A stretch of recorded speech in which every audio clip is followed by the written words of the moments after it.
안녕하세요. 이번 세미나에서는 캐스케이드 마스크 RCN에 대해서 설명해 드리도록 하겠습니다. 먼저 캐스케이드 마스크 RCN을 이해하기 위해서는 패스트 RCN을 먼저 이해를 해야 되는데요. 패스트 RCN은 오브젝트 디텍션 태스크에 사용되는 모델로서 타겟의 위치의 4개의 좌표와 그리고 그 박스 안에 있는 클래스를 예측하는 목적이 있습니다. 여기서 k 플러스 1에 대한 이 플러스 1에 대한 거는 이제 오브젝트가 아닌 것에 대한 클래스를 추가를 해서 예측을 하는 태스크가 되겠습니다. 그래서 아래 그림의 예시를 보시면은 왼쪽에 입력 이미지가 주어지면은 그 안에 있는 타겟 클래스인 드레스에 대한 이미지에 대한 바운딩 박스를 예측을 하고 그 안에 있는 클래스를 예측하는 태스크가 되겠습니다. 그래서 이러한 두 가지 태스크를 가지는 오브젝트 디텍션이 있을 텐데 이 패스트 RC에는 바운딩 박스와 클래스를 예측하기 전에 어디가 가장 타겟 박스인 것처럼 보이는지 프로포절 박스를 예측을 한 뒤에 다음과 같은 이 두 가지 태스크를 수행하게 됩니다. 그래서 여기서 나온 프로포절 박스는 이제 앵커 박스라고 이제 생각을 할 수 있겠고요. 여기서는 이제 녹색 박스로 되어 있는데 파란색이 그라운드 트루스에 대한 박스고 그거와 이제 가장 가까이 있는 가장 타겟 박스와 그럴싸한 그 위치에 이제 어떤 프로포절 박스가 이제 제한이 되고요. 거기서 이제 그 다음으로 이제 두 가지 태스크에 대해서 수행이 되는 거죠. 그래서 이 방금 앞서 설명드린 부분에 대해서는 간단히 두 가지 프로포절 박스를 제안을 하고 그다음에 그 프로포절 박스가 실제 바운딩 박스와의 차이가 얼마나 되는지 그리고 그 실제 박스의 클래스가 뭔지 이렇게 간단한 과정들을 보여드렸는데 실제 모델링 과정에서는 크게 5가지로 나누어서 설명드릴 수 있을 것 같습니다.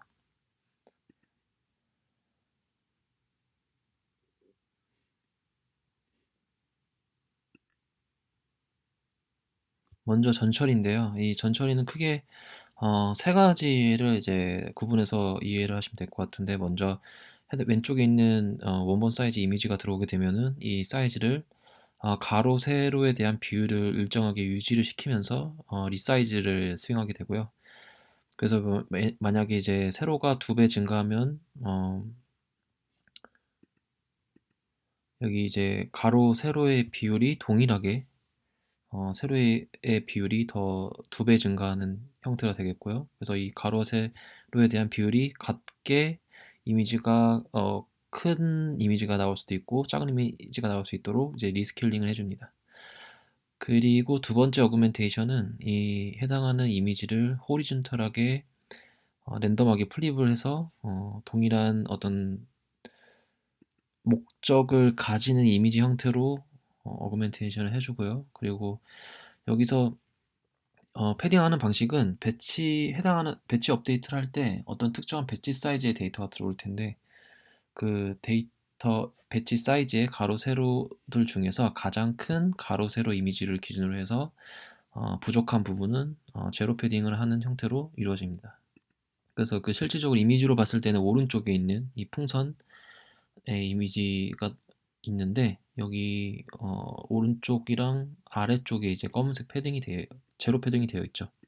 이렇게 되더라도 실질적으로 여기서 하고자 하는 태스크는 오브젝트 디텍션이기 때문에 그런 트루스에 가장 가까운 그 부분에 대해서 어떤 프로포절 박스를 제안을 하고 프로포절 박스와 그라운드 트루스에 대한 박스의 차이를 이제 예측을 하고 그 다음에 그 안에는 클래스를 예측하고 그렇게 진행이 되기 때문에 실질적으로 이렇게 패딩하는 것에 대해서는 큰 어, 문제가 없을 겁니다. 그래서 먼저 이제 이미지에 대한 피처를 학습하기 위해서 이제 백본 네트워크를 이제 설명드릴 텐데 일반적으로 FastRCN에서는 백본 모델을 이제 레지넷하고 이제 피처 피라미드 네트워크 구조 형태로 설계가 되어 있습니다. 그래서 레지넷 같은 경우는 일반적으로 많이 CNN의 아키텍처에서 많이 쓰이는 구조고요. 이 구조를 피처 피라미드 네트워크 구조로 변형을 시켰다고 이해를 해 주시면 될 것 같습니다. 그래서 여기 각각의 이미지가 레지넷을 통과했을 때 나온 피처맵에 대한 사이즈를 예시로 들었는데, 만약에 3개의 채널을 가진 가로가 640이고 세로가 856인 이미지가 들어오게 되면은, 여기 지금 레지넷 구조상 스트레드가 2씩 계속 누적해서 진행이 되기 때문에 실질적으로는 계속 네트워크 컨볼루션을 한번 거칠 때마다 이미지 사이즈가 반반씩 줄어드는 걸 확인할 수가 있습니다. 네, 그렇게 해서 뭐 채널을 이미지가 줄어들수록 최대한 정보량을 늘리기 위해서 채널 수가 점점 늘어나는 걸 확인할 수가 있겠고요. 여기서 보시면은 이제 피처 피라미드 네트워크를 이해하기 전에 이 피처 피라미드 네트워크의 목적은 이 네트워크 자체적으로 하이 레졸루션 어떤 레프레젠테이션을 가지기 위해서 이러한 구조를 채택을 하게 되어 있고요. 그래서 이 하이 레졸루션의 형태를 가지게 하는 이 방식 자체가 여러 개의 층을 가지는 이 컨볼 레이어 자체를 더해줘서 어, 어떤 이미지 자체가 가지고 있는 어, 해상도의 표현력이 더 좋아지게끔 하는 구조이기 때문에 여기 컨보 레이어들을 더해주는 연산이 필요합니다. 근데 여기 컨보 레이어를 보시게 되면은 맨 위에 있는 이 컨보 레이어 20 곱하기 27짜리의 이제 어떤 피처맵이 있죠. 그게 이제 2048 채널 수만큼 있는데, 그러면 이 20 by 27에 대한 피처맵을 40 by 54의 피처맵과 더해줘야 됩니다. 근데 이제 이게 채널 수도 다르고 사이즈도 다르죠. 그래서 일단 먼저 이 채널 수를 맞추기 위해서 저희는 이제 원 바이 원 컨볼루션을 사용해서 채널 수를 맞출 수가 있습니다. 그래서 여기 파란색 오른쪽에 있는 파란색 박스 M5를 보게 되면은 2048 채널짜리가 원 바이 원 컨볼루션을 통해서 256 채널로 바뀐 걸 확인할 수가 있겠죠. 마찬가지로 1024 아래에 있는 이 피처맵 1024 채널도 원 바이 원 컨볼루션을 통해서 256의 채널을 가지는 피처맵으로 바꿀 수가 있습니다. 변환시킬 수 있습니다. 근데 이제 여기서 이제 사이즈가 40 by 54가 있고 20 by 27 피처맵 사이즈가 이제 서로 다르기 때문에 이런 걸 맞춰주기 위해서 이제 트랜스포즈드 컨볼루션을 사용하게 되는데, 여기서 위에서 이제 레지넷 자체의 포워드 방식의 연산이 피처맵 컨보 레이어를 하나 통과를 했을 때 이미지 사이즈가 반으로 줄어들기 때문에 다음 이전 레이어의 형태로 바꿔주기 위해서 2배만큼 키워주면은 동일한 사이즈의 형태로 변환이 됩니다. 그래서 여기서 이제 트랜스포즈드 컨볼루션에서 이제 스트라이드 2를 줘서 기존에 있는 20 곱하기 27짜리의 피처맵을 2배를 키워서 40 곱하기 54의 피처맵 형태로 어떤 업샘플링을 할 수 있겠는데요. 이거를 이제 동일한 이제 채널 수도 같고 사이즈도 같으니까 더해주는 연산을 할 수 있습니다. 그래서 이러한 과정을 이제 여기서 말한 컨브 밑에 있는 컨버레이어도 동일한 과정으로 수행하게 되면은 피처 피라미드 네트워크의 형태로 이제 구성이 되어 있고요. 근데 이제 여기서 이 피처 피라미드 네트워크를 구성을 할 때 레지넷 단에서 맨 앞에 있는 어떤 스템 블락이라는 부분인데, 이 부분은 이제 컨보 레이어의 첫 번째 레이어에 대해서는 프리징을 시키고 그 다음 레이어부터 피처 피라미드 네트워크의 형태로 구성이 된 걸 확인할 수가 있습니다. 그래서 이렇게 더해주는 거를 이제 이전 레이어와 뭐 다음 레이어 사이에 어떤 그 레이어들을 더해주는 연산을 여기서는 이제 퓨전이라고 말을 하고 있는데, 이제 트랜스포즈드 컨볼루션을 사용하게 된 모델들을 좀 보게 되면은 컨볼루션 오토인코더 같은 경우는 인코더와 디코더가 존재를 하지만 일반적으로 퓨전을 사용하지는 않죠. 더해주는 연산을 하지 않죠. 그리고 이제 유넷 같은 경우는 인코더와 디코더가 있는데 이전 인코더에 있는 레이어를 디코더의 레이어에 더해주는 연산 이런 게 있고요. 그리고 이제 피처 피라미드 네트워크 자체 같은 경우는 이제 디코더가 없는 인코더 레이어에 대해서만 더해주는 연산이 수행이 되어 있는 구조입니다. 그래서 여기서 한 가지 직관적으로 알 수 있는 내용은 유넷이나 피처 피라미드 네트워크 같은 경우는 세그멘테이션에서 좀 되게 많이 사용되는 구조인데 컨볼루션 오토 인코더 같은 경우는 어떤 임베딩을 하기 위해서 언스퍼바지 러닝으로 많이 사용되는 케이스입니다. 그래서 그런 점을 보아했을 때 어떤 세그멘테이션 태스크에 대해서는 하이 레졸루션 리프레젠테이션이 되게 중요한 것 같습니다. 그래서 이렇게 피처 피라미드 네트워크 구조를 많이 사용하게 되는 것 같고요. 네, 그렇게 해서 여기서 나온 피처 피라미드 네트워크 구조로 나온 M2부터 M5의 어떤 파란색 블락들을 다시 한번 컨볼루션 연산을 통해서 더 높은 레프레젠테이션 형태로 변환시켜 줍니다. 여기서는 이제 동일한 사이즈가 나오기 3x3 컨볼루션을 사용해서 동일한 사이즈가 나오도록 하고요. 그리고 마지막에 여기서 나온 결과값들을 이제 P2, P5라고 이제 여기 표현이 되어 있는데 마지막에 이 P5에 대해서도 한 번 더 맥스 풀링을 해서 더 작은 사이즈의 피처 맵을 만들게 됩니다. 맥스 풀링을 하게 되죠. 그래서 여기서 맥스 풀링을 하게 되는 목적은 좀 더 컨볼 레이어가 하이 레벨일수록 좀 더 이미지를 보는 영역이 더 넓어지기 때문에 이런 어떤 립세티브 필드에 대한 그 범위를 더 넓히려고 하는 목적에 의해서 맥스 풀링이 사용이 된 것 같고요. 여기서 특이한 게 커널 사이즈 1이고 스트라이드가 2인 맥스 풀링입니다. 이 말은 하나의 피처맵 하나의 픽셀 단위로 스트라이드가 2이니까 두 칸씩 뛰면서 하나의 픽셀만큼 맥스 풀링을 하겠다는 의미인데요.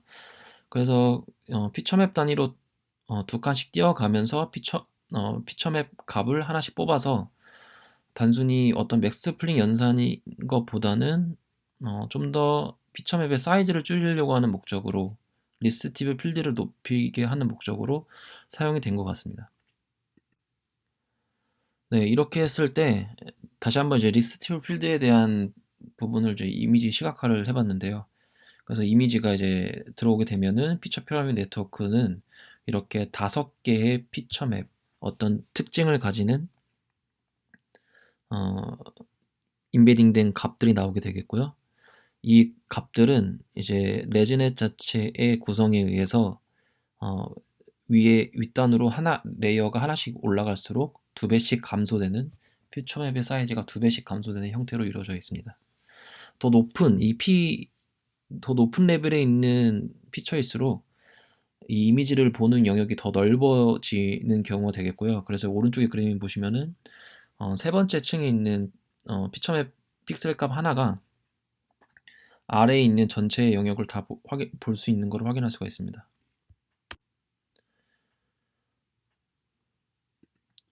좀 더 구체적으로 봤을 때 가장 위에 있는 피처맵을 하나 예시를 들어볼게요. 여기서 가장 위에 있는 P6에 대한 피처맵은 256 채널을 가지는 10x14의 이미지 피처맵 블럭인데요.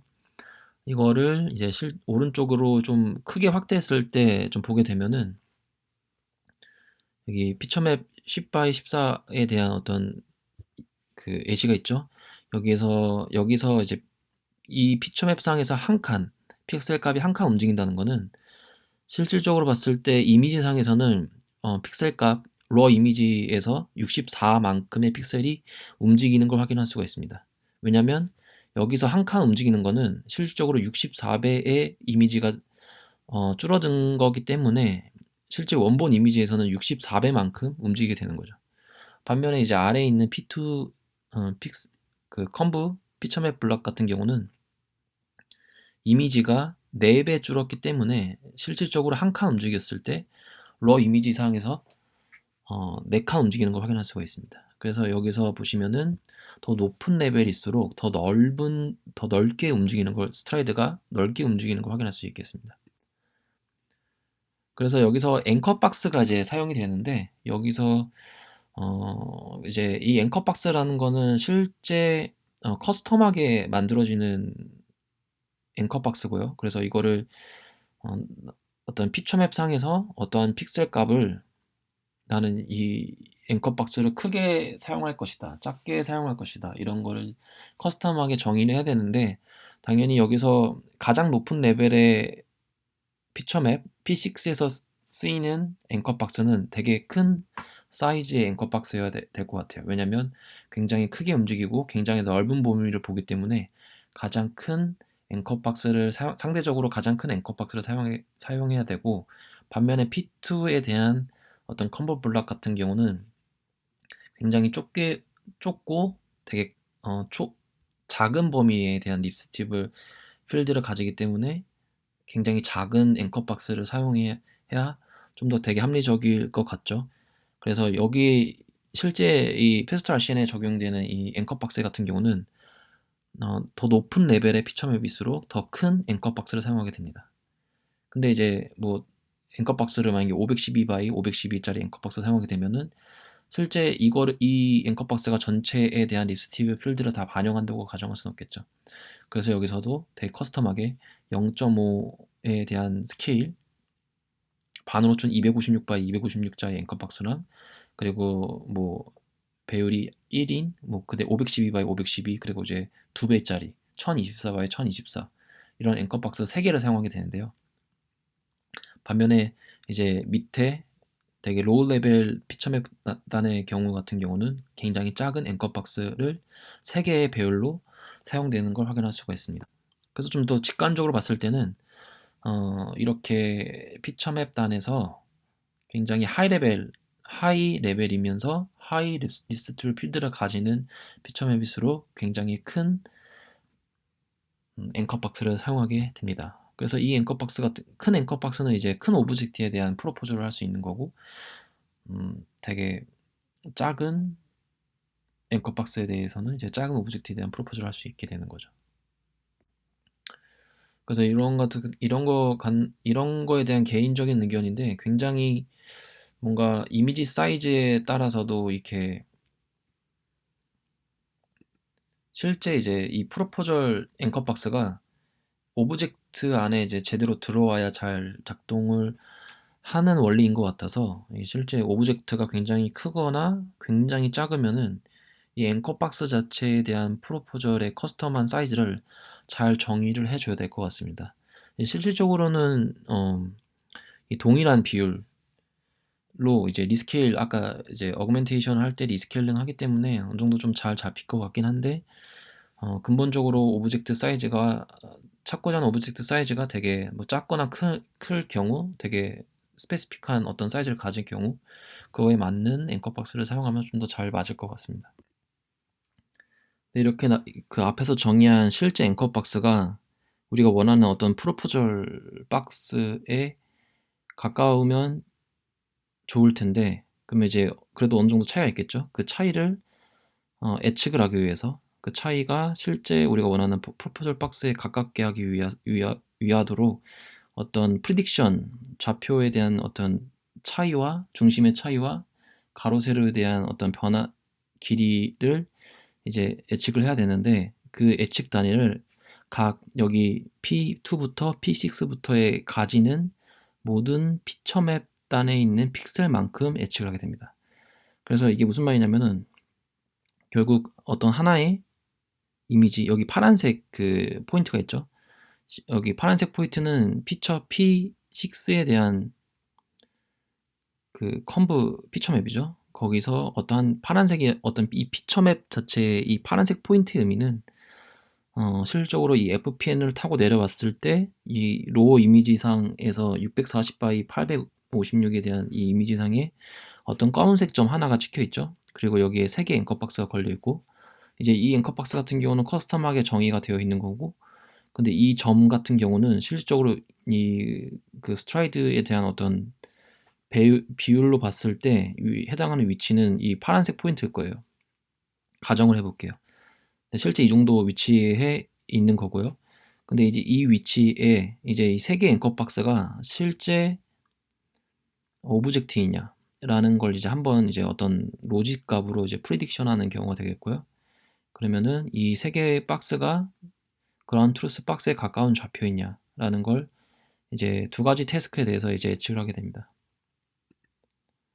좀 더 직관적으로 이해하기 위해서 결국 여기서 지금 이 두 가지의 질문, 어떤 이 박스, 세 개의 박스가 각 피처맵상의 하나의 픽셀 값이 세 개의 앵커 박스가 걸려 있고 이미지상으로 이렇게 보여지는 거죠. 그래서 각 픽셀마다 두 가지의 질문을 던져주는데 세 개의 박스가 오브젝트이냐, 그리고 이제 그 박스들이 그라운트스의 박스랑 가까운 좌표냐 이렇게 물어보고 있는데 결국 이 P6에 대한 그 컨버 블럭 같은 경우는 10 곱하기 14 바이지 않습니까? 그러면 이 앵커 박스 같은 경우는 실제 10 곱하기 14 곱하기 3만큼의 이제 앵커 박스들이 다 존재를 하는 거죠. 그래서 그 개수만큼 존재를 하고, 그리고 밑에 있는 P5에 대한 컨볼 레이어 같은 경우도 20 곱하기 27 곱하기 3만큼, 그러니까 피처맵 가로 세로 길이 곱하기 그리고 앵커 박스 3개에 대해서 이제 뭐 이 두 가지의 질문을 계속 던지는 거죠.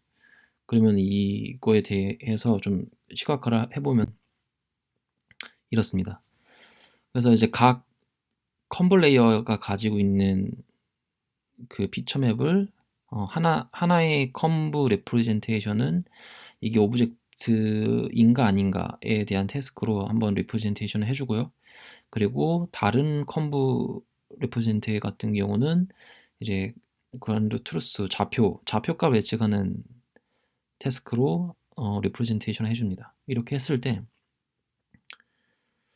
이렇게 보게 되면은 사이즈는 동일하게 나오겠죠. 3x3 컨볼루션에 패딩을 해주게 되면은 동일한 사이즈가 나올 거고, 채널 수는 동일하게 입력을 해줘서 이런 식으로 256의 채널을 가지는 동일한 사이즈의 컨브 피처맵이 생기게 됩니다. 그래서 이거를 이제 레프레젠테이션이 된 값을 여기 오른쪽에 있는 질문에 맞도록 예측을 하기 위해서 256짜리의 채널을 이제 3개의 값으로 이제 로짓 값으로 예측을 하게 되는데, 이 로짓 값 자체가 이제 실제 이제 의미론적으로는 오브젝트이냐 아니냐라는 걸 이제 물어보게 되겠고요. 그러면 이제 이게 총 아까 말한 것처럼 피처맵에 있는 가로 세로의 길이만큼을 예측을 해야 하기 때문에 여기 보시면 10 곱하기 14 바이만큼의 3개의 앵커 박스들의 로직 값들이 예측이 된 걸 다 확인할 수가 있습니다. 아래 같은 경우도 이제 좌표값을 예측해야 되니까 앵커 박스가 3개가 있고 각 픽셀마다 피처맵의 픽셀마다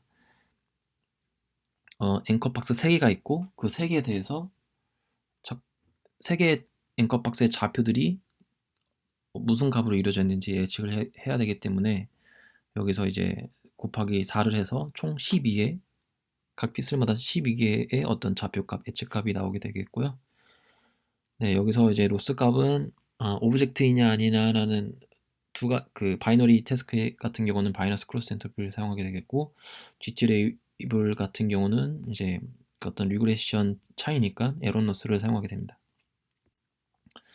좀 더 이제 디테일하게 봤을 때 이제 그러면 이제 오브젝트이냐 아니냐라는 걸 이제 물어봤을 때는 이제 그 실제 타겟 레이블을 만들 때 그라운드 트루스에 대한 파란색 박스랑 이제 녹색 이 어떤 앵커 박스에 대한 그 오버랩된 그 비율을 이제 인터레스트 오브 유니언이라고 이제 하고요. 그게 0.3 일반적으로 이제 공개된 이제 컷오프 기준이고요. 그래서 0.2 IOU가 이 겹치는 부분이 0.3 이하면 이제 이건 오브젝트가 아니다. 0.7 이상이면 오브젝트다. 이런 식으로 해서 바이너리 클래스를 만들고 이제 가운데 부분들 이제 뭐 바이너리이기 때문에 제외를 해줍니다. 그래서 0.7 이상인 거랑 0.3 이하인 거에 대해서 바이너리 예측을 하게 되겠고, 이렇게 이제 아래에 이제 풍선의 이미지 같은 경우는 하나의 앵커 박스 안에 여러 개의 타겟 클래스가 있을 때 이제 풍선을 예측하는 건데 여러 개의 타겟 클래스가 있을 때 어떠한 기준으로 오브젝트를 인가 아닌가를 예측을 하는 예제인데요. 이렇게 하나의 앵커 박스에 여러 개의 클래스가 있을 때는 가장 IOU가 높은 클래스에 대해서 로직 값이 산출하게 됩니다. 그래서 여기 같은 경우는 이 파란색 앵커 박스 안에서는 연두색에 대한 어떤 IOU가 가장 높게 되겠죠. 연두색의 풍선에 대한 IOU가 다른 빨간색이나 파란색에 대한 IOU보다 더 높기 때문에 이 연두색 기준으로 IOU를 이제 정의가 되겠고요. 근데 이제 이 파란색 박스 앵커 박스가 사실 이 왼쪽에 있는 앵커 박스를 보시게 되면은 굉장히 작고 큰 앵커 박스가 사용이 되기 때문에 이 예제에서는 이렇게 이제 정의가 되었지만은 굉장히 작은 앵커 박스들에 의해서 다른 것도 잘 잡히겠죠. 그리고 에런 로스 같은 경우는 여기 보시게 되면은 컨셉 자체가 앵커 박스 이 W 여기 그 분모에 있는 부분이 앵커 박스에 대한 가로, 앵커 박스에 대한 세로 이렇게 그 길이가 이제 존재를 하는데 앵커 박스 대비 얼마나 이 프리딕션된 X 빨간색 부분이 이제 프리딕션된 부분이고요. 그래서 앵커 박스 대비 X 좌표가 얼마나 차이가 있는지 그 앵커 박스 대비 어떤 가로 세로의 길이가 얼마나 차이가 나는지 그리고 실제 앵커 박스 대비 그라운드 트루스에 대한 XY 그 WH가 얼마나 벗어났는지 이렇게 어떤 중심값과 그리고 가로 세로의 길이에 대한 점으로 문제를 바꿔서 이제 그게 차이가 굉장히 줄어들도록 이 t값들이 굉장히 줄어들도록 에런 로스로 정의가 되어 있고요. 그래서 이제 컨셉 전반적인 이런 과정들을 좀 쉽게 좀 생각을 해보면은 이 왼쪽에 하나의 이미지가 들어왔을 때 굉장히 작은 단위로 그리고 또 굉장히 큰 단위로 여러 개의 앵커 박스들을 이미지 패치 단위로 되게 다 나눠서 그리고 이런 게 다 프로포절이 되는 거죠. 그래서 굉장히 이렇게 작고 큰 여러 가지의 이미지 사이즈들을 어, 이 왼쪽에 방금 이제 오브젝트냐 아니냐라는 걸 기준으로 몇 개의 이미지 패치들만 이렇게 골라냅니다. 이렇게 골라내게 되면은 이게 실제 여러 개의 그 프로포절 박스들 중에서도 여기 보시면은 이제 하나의 프로포절 박스가 있고 그 근처로 굉장히 가깝게 하나 그리고 또 두 개 이런 식으로 이렇게 겹쳐 있죠. 그럼 실질적으로 이렇게 세 개보다는 그냥 하나만 있어도 사실 충분하겠죠. 그런 것처럼 이 non maximum separation 같은 경우는 오브젝트이냐 아니냐에 대한 어떤 스코어를 기준으로 정렬을 했을 때 가장 큰 오브젝트 스코어가 가장 높은 걸 하나를 뽑고 나서 그 다음으로 높은 스코어에 대해서 이제 하나씩 비교를 순차적으로 차례대로 이제 비교를 할 텐데 그 값이 만약에 IOU가 두 번째로 높은 어떤 프로포절 박스가 첫 번째 가장 높은 스코어를 가지는 박스랑 IO를 비교했을 때 굉장히 많이 겹치면은 굳이 사용할 필요가 없겠죠. 그래서 그 어떤 특정한 스레시 홀딩 기준으로 여기서는 IOU 0.7 이상으로 겹치게 되면은 굉장히 어떤 되게 리던던트한 어떤 프로포절 박스라고 판단이 될 수 있기 때문에 그 부분을 제거를 해서 좀 더 필요한 박스만 사용하겠다라는 개념으로 보시면 되겠고요. 그런 식으로 했을 때 총 50개의 어떤 박스를 이렇게 애시적으로 확인할 수가 있습니다. 그 이제 트레이닝 할 때는 이제 GT레이브를 그라운드 트루스의 바운딩 박스도 추가해 줘서 예측하는 경우가 되겠습니다. 그리고 나서 여기 보시면은 이제 이미지가 사실 동일한 사이즈면 피처맵 사이즈도 동일한 사이즈로 계속 나올 텐데 이거 같은 경우는 이미지를 여러 개의 앵커 박스로 자르고 그걸 임베딩 하게 되면은 이 피처맵 이미지도 되게 다 다르겠죠, 사이즈가. 그래서 이러한 다른 피처맵 사이즈를 동일한 사이즈로 맞춰주는 작업이 필요한데요. 그거를 이제 ROI 풀링, ROI 얼라인 이런 식으로 이제 두 가지 방법을 주로 사용하고 있고요. 그래서 먼저 ROI 풀링에 대해서 설명해 드리도록 하겠습니다. ROI 풀링 같은 경우는 컨셉적으로 되게 간단한데요. 여기 왼쪽에 있는 예시를 보시게 되면은 인풋 사이즈가 145, 세로가 145, 뭐 가로가 200인 이미지가 있을 때 이거를 이제 뭐 레지넷 같은 걸 태우게 되면은 뭐 32배까지 줄어들겠죠. 그래서 실질적으로 이렇게 이 러 이미지를 이렇게 레지넷을 통해서 줄어들게 되면은 뭐 세로가 4.53 그리고 가로가 6.25 이렇게 실수배 형태로 피처맵이 표현이 되기 때문에 이거를 풀링을 일반적인 풀링 방식으로는 사용할 수가 없겠죠. 그래서 이거를 간단하게 소수점 단위는 이제 내림으로 이제 날리고요. 그러면은 이 4.53, 6.25에 대한 사이즈의 피처맵이 4 곱하기 6 사이즈의 어떤 피처맵이 형성이 될 수 있겠고요. 그리고 이제 이 4 곱하기 6 자체도 되게 다양한 이제 어떤 프로포절 사이즈에 따라서 되게 다양한 사이즈로 바뀌어지게 되겠죠. 예를 들어서 여기서 이제 내가 풀링하고자 하는 어떤 목적에 대한 목적 사이즈가 3x3, 3x3 형태로 풀링을 하고 싶다. 이렇게 어떤 아웃풋 사이즈를 정의를 한다고 하면은 이 아웃풋 사이즈만큼으로 해당하는 내림으로 표현된 4 곱하기 6을 해당하는 아웃풋 사이즈만큼 나눠줍니다. 그러면 이제 이 가로 같은 경우는 3으로 나눴을 때 이 단위로 이제 스트라이드가 될 수 있겠죠. 풀링이 될 수 있겠죠. 뭐 그리고 세로 같은 경우는 이제 4를 3으로 나누면 이제 한 칸씩밖에 갈 수 없지 않습니까? 그래서 이거를 음 그러니까 커널 사이즈가 1일 경우만 이게 실질적으로 아웃풋 사이즈가 3이 나오기 때문에 이 같은 경우는 세로에 대한 커널 사이즈는 1 그리고 가로에 대한 커널 사이즈는 2로 하게 되면은 우리가 원하는 목적의 3x3의 형태의 피처맵으로 풀링을 할 수가 있습니다. 그 그림은 오른쪽에 있는 그림 형태로 보시면 되겠고요. 근데 이제 이거 같은 경우는 ROI 풀링 같은 경우는 내림을 하기 때문에 일정한 부분이 제대로 풀링하지 않고 아예 제외되는 경향이 있는데 이 ROI 얼라인 같은 경우는 실수배 형태를 그대로 가져가기 때문에 좀 더 정밀한 풀링 방식이라고 할 수 있겠습니다. 그래서 아까 왼쪽 이전 슬라이드에 있는 4.53, 6.25에 대한 피처맵 사이즈를 그대로 일단 가져왔고요. 이걸 또 똑같은 목적으로 3x3 ROI 풀링을 하고 싶다라고 이제 가정하게 되면은 오른쪽에 있는 그림의 형태를 같이 보면 되면 좋을 것 같은데요.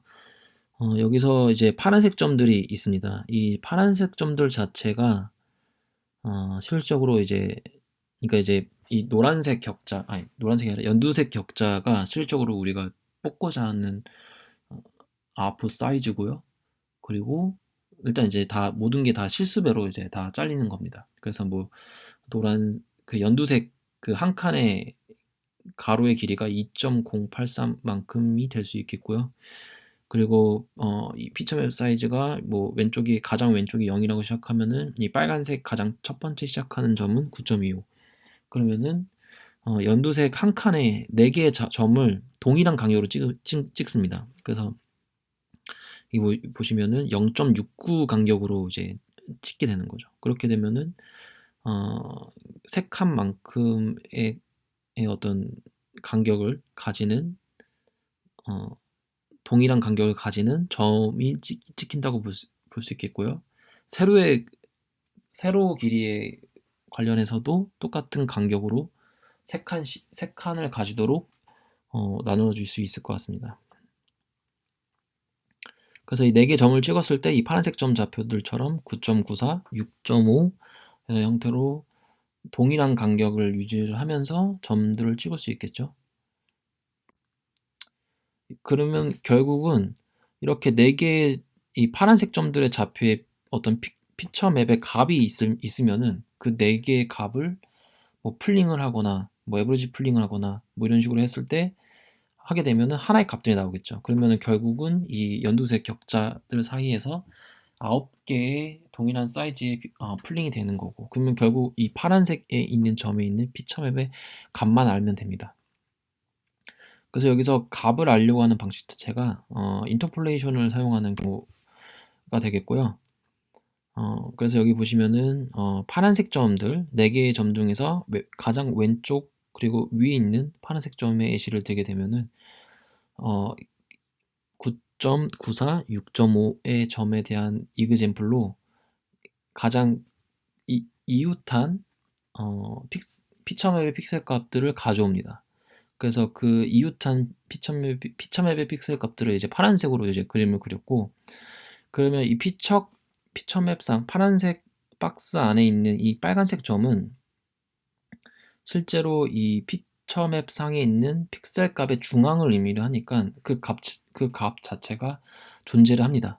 그러면 여기 파란색 박스들 안에 있는 빨간색 점들은 실제 우리가 피처맵 상에서 가지고 있는 값이죠. 그래서 이 빨간색 점들을 가지고 이 9.94, 9.94, 6.5 좌표를 가지는 이 파란색 좌표의 픽셀 값을 알고자 하는 겁니다. 그래서 그 알고자 하는 그 방법은, 알아내는 방법은 여기 인터폴레이션을 사용하게 되는데요. 그래서 여기 오른쪽의 그림에서 이제 보라색으로 표현된 건데, 이 4개의 픽셀 값 자체를 인터폴레이션을 해서 실제 여기 파란색 점 좌표로 예측을 하는 경우가 되겠고요. 그래서 위에 식처럼 대입을 하게 되면은 실제 파란색 점에 있는 픽셀 값들을 인터폴레이션을 할 수가 있습니다. 그런 식으로 해서 각각 이 나머지 오른쪽에 있는, 그리고 나머지 오른쪽 아래에 있는 이 3개의 파란색 좌표들에 대해서도 다 구할 수가 있겠죠. 그러면은 4개 파란색 점들의 픽셀 값들을 다 가지고 있으니까 거기서 맥스 풀링을 하게 되면은 연두색 격자 하나에 대한 값이 나오겠죠.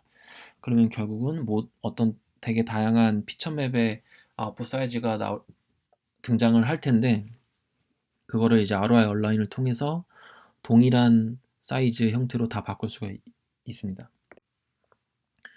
그렇게 했을 때 여기 지금 이 전반적인 모든 구조들을 한 번에 보여드린 건데, 이 먼저 이미지를 한 번에 컨볼루션을 통해 피처맵으로 표현한 다음에 이제 리전 프로포절 네트워크를 통해서 어떤 게 더 그라운드 트루스 오브젝트인 프로포절 박스를 일단 먼저 추려내고요.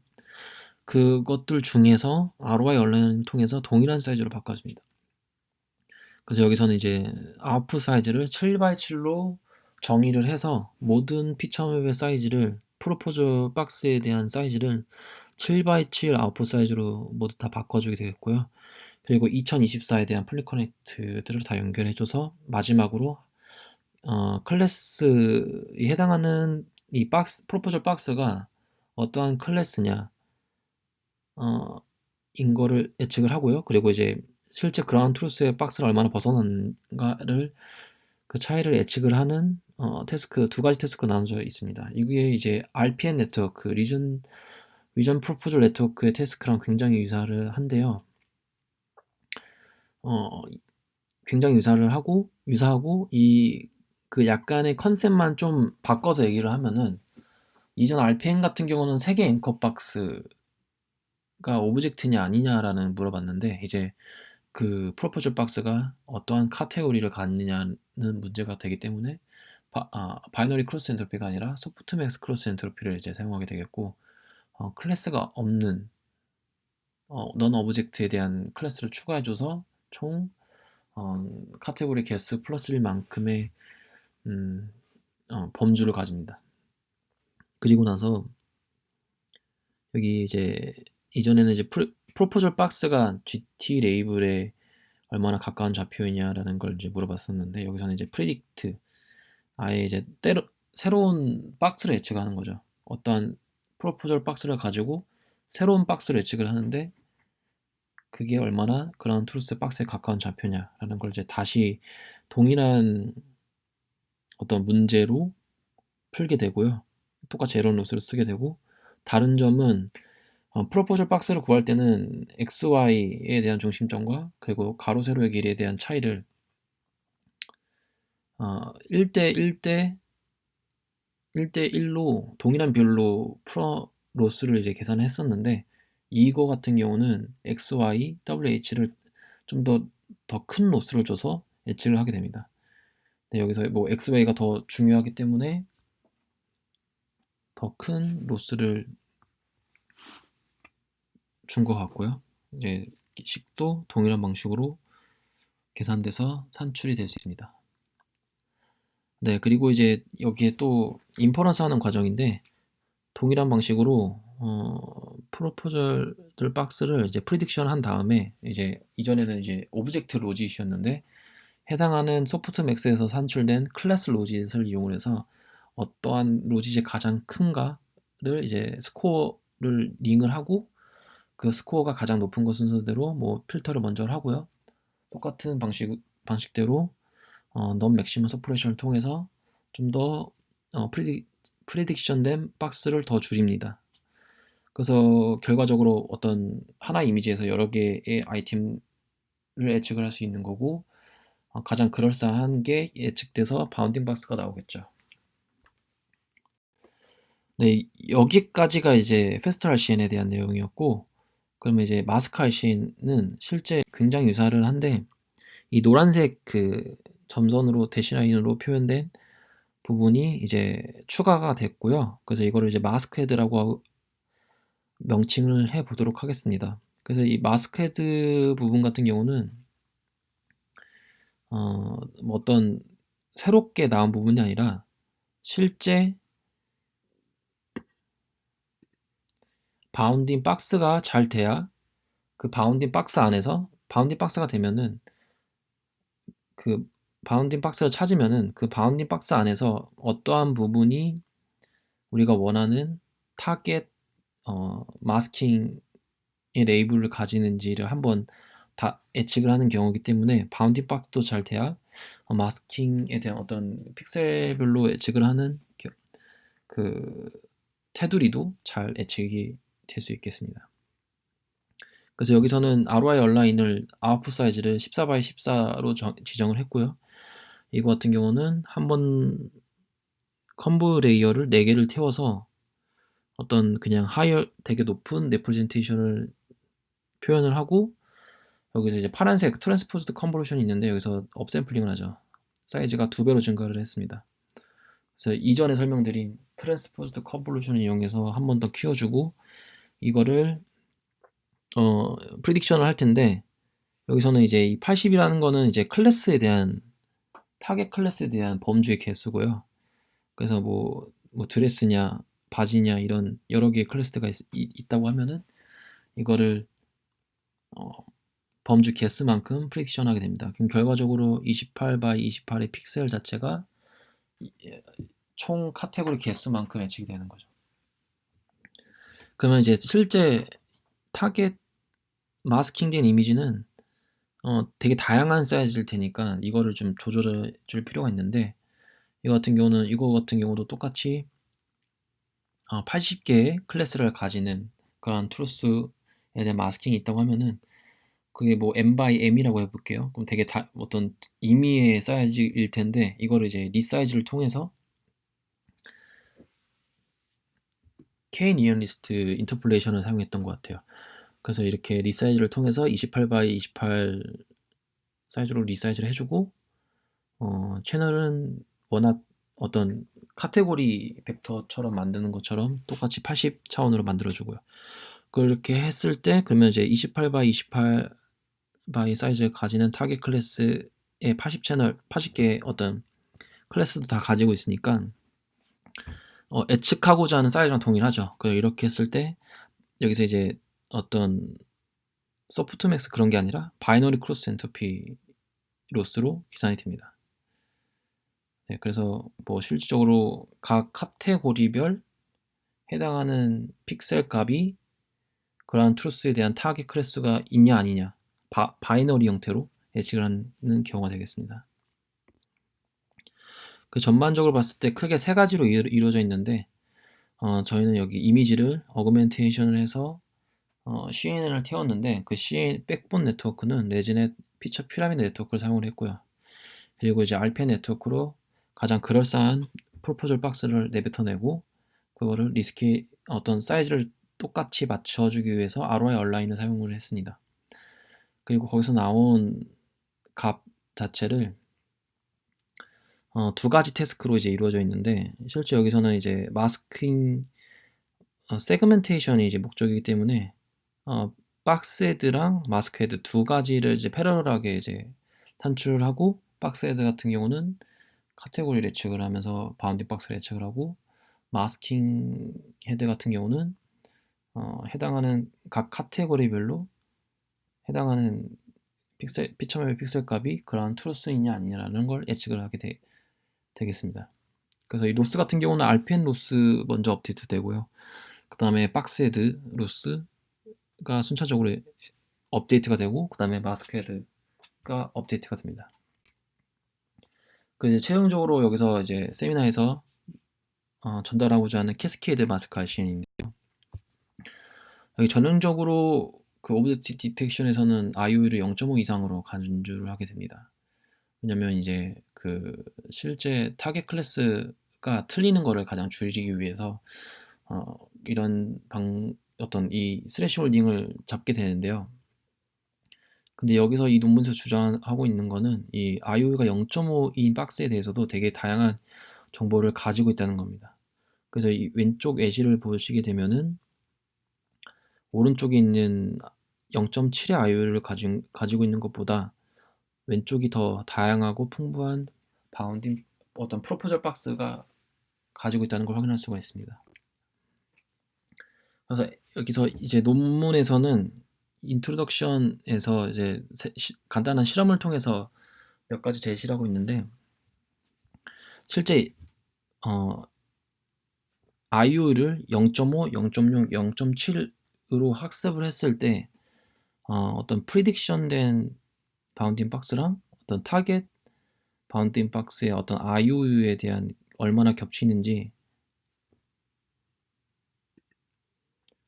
그 결과를 보여드린 거고요. 그럼 결과적으로 전반적으로 다 봤을 때 일단 IOU를 설정한 것 따라서 클래시피케이션에 대한 성능이 다르다는 걸 확인할 수 있겠고요. 네, 그리고 이제 어떤 그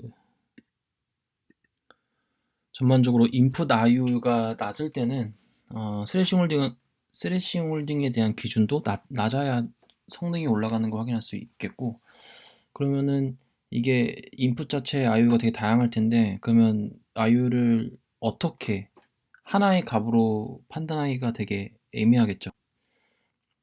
네, 그렇게 했을 때 이 전반적인 여태까지 설명드린 마스크 RCN이 이러한 구조의 형태로 이루어져 있다면은 캐스케이드 RCN 같은 경우는 이 왼쪽에 이 검은색 대시라인으로 표현된 부분이 추가가 되어 있습니다.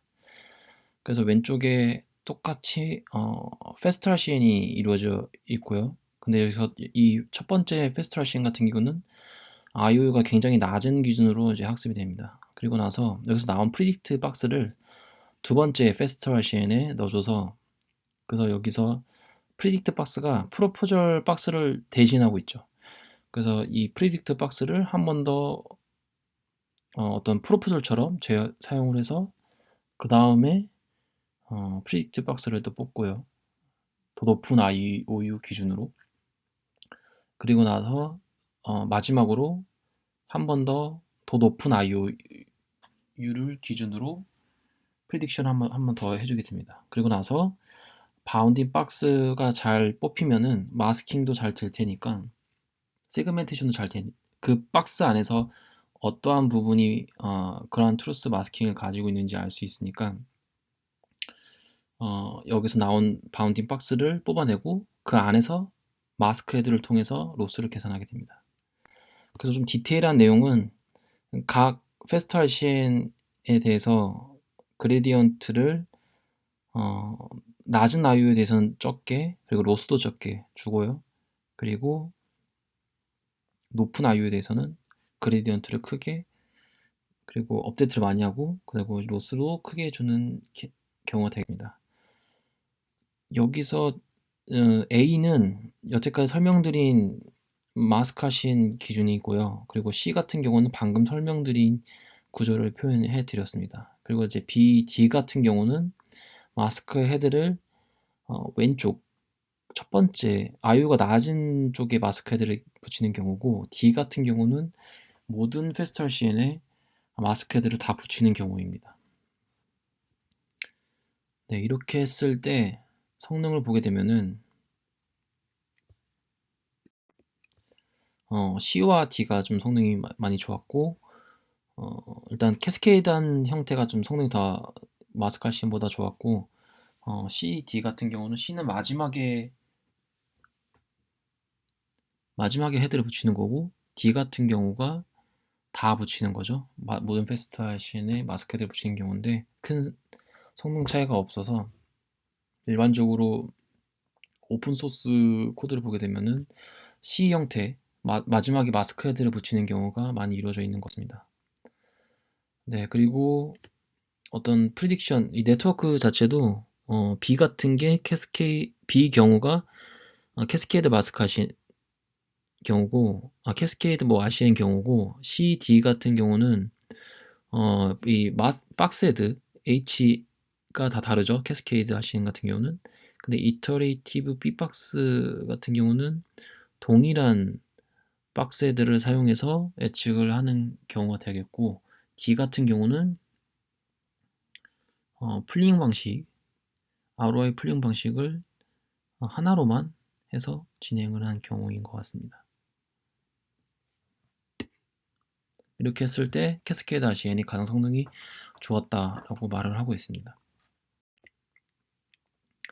그래서 이러한 그 결과들을 어떤 패션 데이터에 대해서 한번 적용해 봤는데, 성능 평가 방법 같은 경우는 에버리지 프리시전, 예측된 것들 중에서 얼마 잘 맞추냐에 대한 평균값으로 IU가 0.05 단위로 다, 그러니까 스레싱 홀딩마다 그 AP가 다 다르기 때문에 0.05, 0.1, 0.15 해서 0.95까지 모든 IU에 대해서 다 산출을 합니다. AP를. 그리고 오브젝트 사이즈가 스몰, 미디엄, 라지 이 모든 사이즈에 대해서도 각각 AP를 산출하게 되겠고, 그리고 최대 오브젝트를 1개, 그리고 뭐 5개 뭐 이런 식으로 했을 때, 가정을 했을 때 AP가 얼마나 나오는지, 그리고 카테고리별로 얼마나 나오는지 다 산출한 다음에 평균한 값이 이 아래에 있는 AP 기준이 되겠고요. 그래서 AP 50 같은 경우는 스레싱 홀딩을 50으로 했을 때 성능이고, 뭐 AP 같은 경우는 75일 때, 이렇게 했을 때 전반적으로 이 패션 데이터에서도 캐스케이드 마스카시엔이 성능이 마스카시엔보다 더 좋았습니다.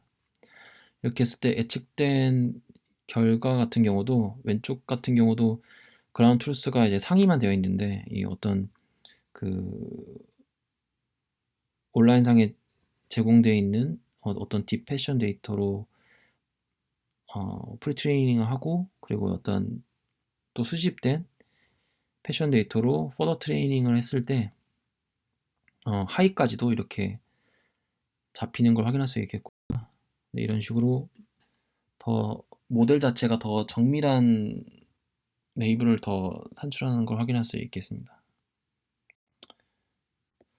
네, 이상 이렇게 해서 세미나를 마치도록 하겠습니다.